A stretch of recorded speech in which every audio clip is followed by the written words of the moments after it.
Hi there, my name is Colin Milligan, and this is our project, the ServerStartupSuite.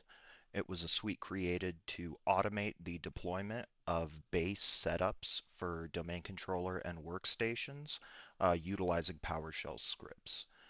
So just looking in here in the folder, when transferred over, all of the PowerShell scripts have not been integrated into the exe. They are executed separately just within the same folder.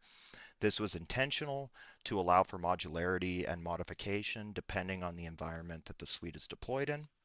So when launching the Server Startup Suite, and this is just located on our VM domain controller, we have our admin login page. We just set a static username and password just as a proof of concept, but over time you could create a list of known users and allow for that. So entering wrong password just prompts invalid username or password. And then when prompting the true password, it allows you into the administrator dashboard. We have 4 buttons here. The user management is for the creation of groups and users within the domain.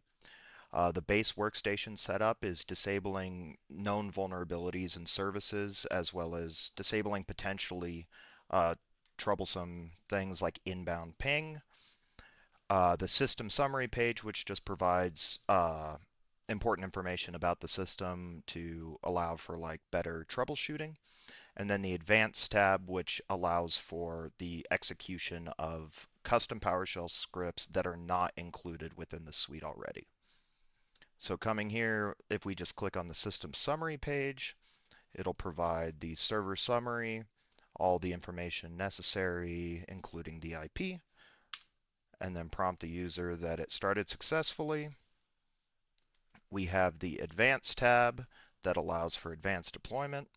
So let's just execute that same script again. And as you can see, it has executed correctly. The base workstation setup will come back to on a separate workstation within this domain. And then user management.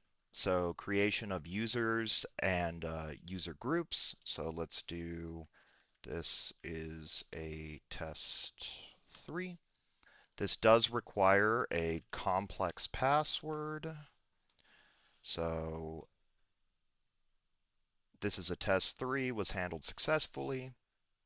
And let's create a new user group. Let's name it Practical Demo. And group creation request for Practical Demo was handled successfully. This can be visible in Active Directory users and computers. Let's just refresh. And then we have this is a test 3 right here for the user and Practical Demo for the group. Now going to the Windows 11 workstation, we have the Server Startup Suite on here as well. And this, I had mentioned before the inbound ping, just to prove that that is accessible here. The IP of this is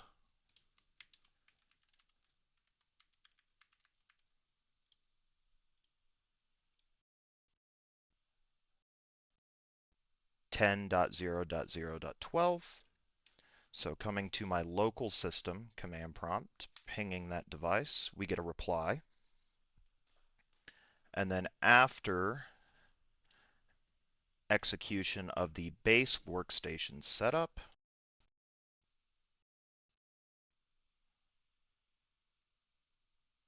baseline complete, ping disabled, and it started successfully. When we come back to the command prompt on the local system and try to ping 10.0.0.12, we no longer are able to inbound ping this device. So that's a practical demonstration of all of the functionality of our Server Startup Suite. Thank you very much.